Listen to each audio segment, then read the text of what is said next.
I want to talk to you this morning about the battle that rages for your mind.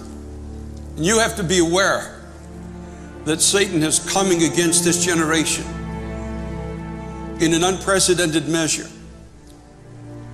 He is attacking this generation to take the thoughts of God out of the minds of an entire society. He's doing it through the school system. He's doing it in our colleges. He's doing it in the marketplace. He's doing it in the halls of government. And he's even doing it in the house of God. Trying to eradicate everything that comes from the mind of God, to blind an entire generation, to take captive as many as he can, for the scripture says he knows that his time is short. And we have precedents in history to know that this can happen. These people in the book of Genesis were not that far from the testimony of the creation of God. They would have the stories, they would have the knowledge, they had the lineage, just like so many have throughout history. But they allowed something to take over, the fallen nature of humankind, that fallen nature that was sown into humankind in the Garden of Eden, that which is resident within you and me.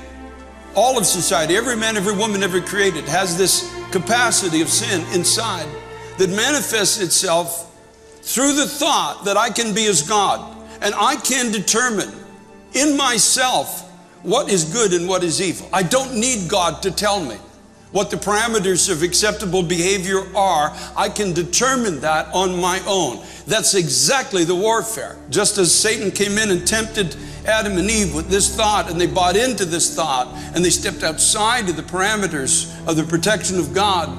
And look at the heartache that came into humanity because of it. Look at the heartache that visited their own home when one of their sons became a murderer and murdered his brother.